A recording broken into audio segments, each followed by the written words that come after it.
welcome to the next video with regards to Easter. We're going to have an egg-tastic time going through lots of cool games to play for the higher stages. If you teach younger stages and younger children, make sure you check out the other video for that too. So let's get going with all these cool games. Hi and welcome. I'm Helen Hughes from Mini Water Adventurers, and I am your go-to person for swimming lesson ideas.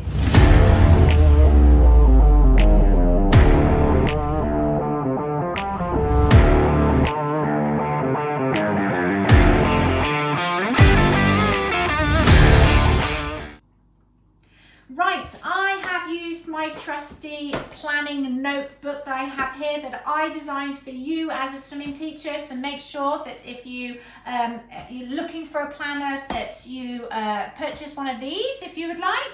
There is no dates in there, so even if you're starting going into March, no problem, you can start at any point and use the whole year. So higher stages, I have a resource pack online that you can actually purchase. Very inexpensive at the moment, it's on sale, so you can use this for this time of the year.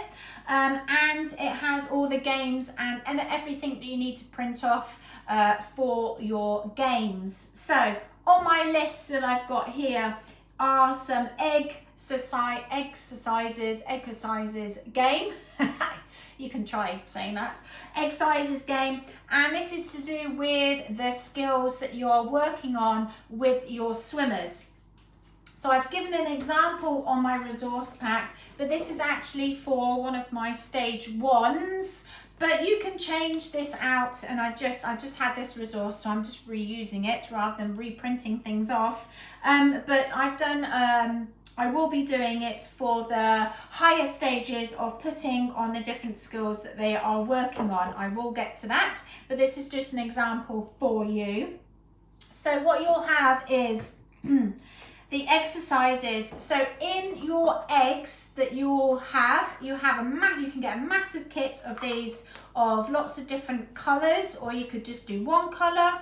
You can just get gold if you want, but you can also get sort of fun type of little eggs, sort of eggs as well, like this. Baker Ross do eggs like this as well. Inside you will be putting, or you can write on the eggs. So again, thinking about reusability, not necessarily wanting to write on the actual eggs themselves, but if you don't have the bar foam kits of numbers and letters, then you can always write it on here.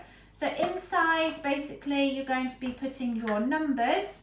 They go and collect their eggs, they go and find them. You can go hide them if you want, you can put them and place them in things that they have to actually physically go and try and find. They have to maybe climb up and out of the water. You've got the eggs in the buckets located around poolside. And you can have ones that sink down. These fill up with water, so you can have them down and underneath the water that they have to dive down and go and collect, using the different sort of space that you have. So they get the eggs, they swim back, and then they look to see what number it is. And then on their chart that you have on a kickboard or wherever you want to place it, they then correspond the number to the activity or the skill that they're going to be doing.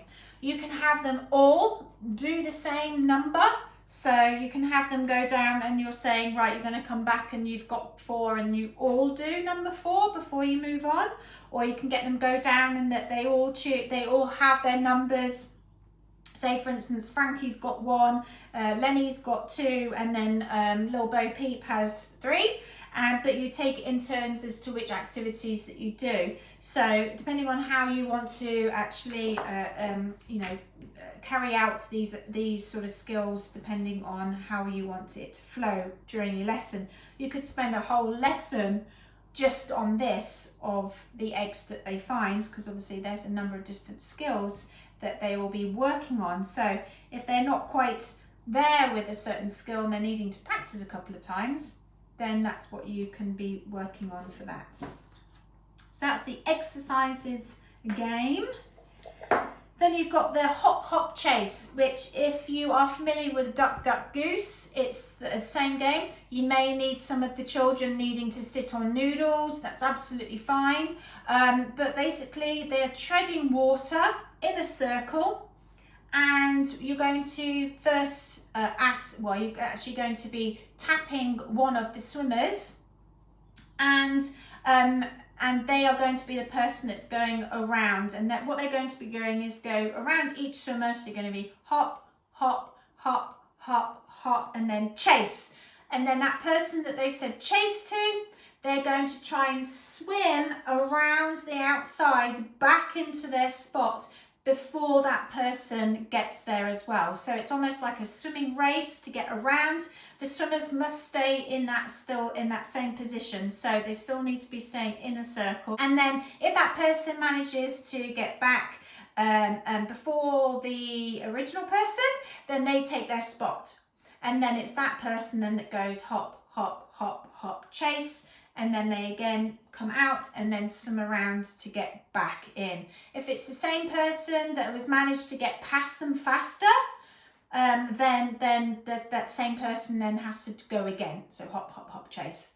Now, a couple of things: they can't pull each other's legs, they can't push them out the way, you can't have the people that are treading water help at all, they can't pull on anybody to get themselves past. And please use your teacher's common sense that if it gets a little bit rough, some of the boys can get really competitive. So just make sure you just, make it aware to them that, this is a fun game, but we just need to make it as kind as possible. Ideally, you can add in certain strokes that they may be doing when they're going around to do the chase. You could say like breaststroke only, you could say front crawl only, or whatever. You could just say sculling only, or you can then add in certain things. So it could be that they're going to have to transport the ball around and they have to move the ball. So it could be that you've got a bigger ball as well. And you could then be giving them those balls. So it could be doing some type of water polo action as well to move the ball around. You can add in depending on their ability and what you're wanting to work on. So a couple of different variations really you could do with that game. Also I've got pin the tail on the bunny. So on the resource you will have a bunny templates that you can cut out of craft foam. I would recommend using craft foam just because when you laminate it in the water it doesn't last very long, to be honest. So use craft foam, or you could always use, if you don't really want to do this, it's fine, you can use pom-poms as well. So again, this is entirely up to you how you want to do this. You might not want to do this, but please use what you want to do. So you can use, they can either use something to blindfold them. So again, it's up to you of how you want to do this. They're actually going to blindfold the swimmer. They're going to be in pairs, and the person that's blindfolded is going to be guided and directed by their partner, and they are the ones blindfolded are going to be holding on to the bunny rabbit. And you can add in a little bit of an obstacle course here if you wish to, that they have to go around the big floats, or they have to go down and under first beforehand, they have to go under noodles or something like that. You can add in a little obstacle course to make it a little bit more difficult. But the person that's directing the bunny with their tail is that you're going to then have, you could have a picture of a bunny rabbit attached to a bucket, or you could just have a picture, or you could have, these and use these of where they are directing to. So you can have a big bucket of where they come back to one place, or you can have different bunnies around the outside, and that you say, you're going to drop off your bunny to the green bunny, sorry, you're going to go and drop off your tail to the green bunny, and they have to go and find the green bunny. So different ways of doing that. You don't have to blindfold them, they can shut their eyes as they're going as well.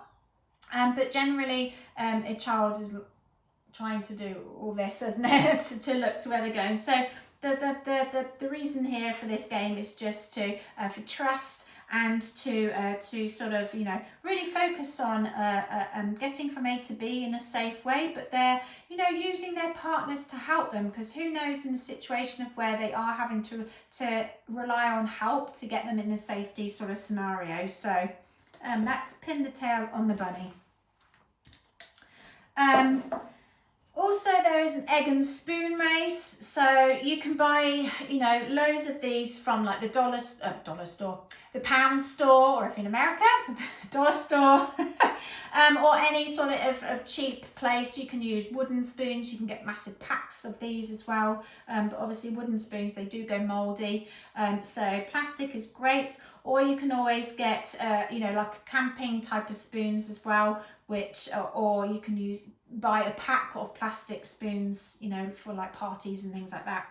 But anyway, as an example here, spoons, and then you can either use balls or you can actually use the eggs, but these are harder because they are balls, and they are going to, you can either do a relay race in this if you wish to, or you can do individual races or individual games on this. That's where they have to transport their egg without dropping it to their basically their buckets, or to the area that you want them to go to, basically. So you can either specify they have to go on their backs, or they have to move backwards to keep it on, or you can specify the fact that they have to have their chins forward and that they're kicking, and they can't use their arms, and they have to kick it, and they have to figure out a way of getting it. Or you can say that they can use one arm, or you can have them say that you can't actually hold on to this, so they may want to hold it on with their toes, or they can balance it on their tummies. So the idea is to try and get their eggs safely back to their buckets. You can also add something that's sinkable, so maybe something that is a heavier item that can be classed as the egg. So if it does fall off, it sinks down and they have to collect it in order to carry on. Also, if you can add in sort of a rule, if you like, don't like saying rules, but you know, if it does fall off, then they have to do a challenge at the end. If it does fall off, and depending on how many times it does fall off, depends on how many challenges. You can use these as a challenge that they have to do. So if it falls off one time, then the top of the list is what they have to do. If it falls off 2 times, then they have to do number 2, or they have to do 1 and 2 because it fell off twice. So a number of different variations that you can do there for the egg and spoon race. Bunny tag. So you'll need noodles for this, and some sensory scarves. You're actually going to tie on the scarves. You can do it loosely, and make sure obviously that they don't fall off with just moving around. But you can tie them on loosely so that they can take them off, and that they can just roll down on top of the noodle. So what they're going to do is that they have their tails on the back of their noodles. So this is my tail. And basically you have a tagger, or you can add in, depending on how many swimmers that you have, depends on how many taggers that you want, and they're going to go and try and steal their tails. So they can only steal their tail by taking the tails off, and they can't do it roughly. You know, if the person has been tagged, then they just have to wait, for them to take the tails off. Then the person that's taken the tails will hold on to the tails. You will have an area, so this class is maybe the blue team and you've got the red team. You have some extra tails in a coned area. So you're going to put cones, or you can put them on kickboards, or you can put them on big floats, or you can put them on the side, different areas on the pool space. So you've got some extra red tails, and some extra. So depending on what colours that you want to use, you don't even need to do a blue team, red team. You can just do any type of colour. But say we are using teams. If my tail has been taken, the person with the tagger, the person that has tagged, will then hold on to them. But if I'm wanting to go and get another tail, I've probably, you know, you can put 2 or 3 extra tails out that they can go and replace their tail, and that they can then put it back on. Another different way of where you can do this game is that you have the 2 different teams. You've got the blues trying to take off the red tails, and you've got the reds trying to take off the blue tails. And it's however many blues, how many reds that they can take ends the game, and so on. You can also add on the extra tails as well. So if I've lost my tail because the red team's got it, I can get another tail to come back into the game. And then when the tails have gone, then the game is over. So if all the blue tails have gone from the pot, if you like, then the game is over. So different type of variations that you could do the tag game. Having sensory scarves is really cool.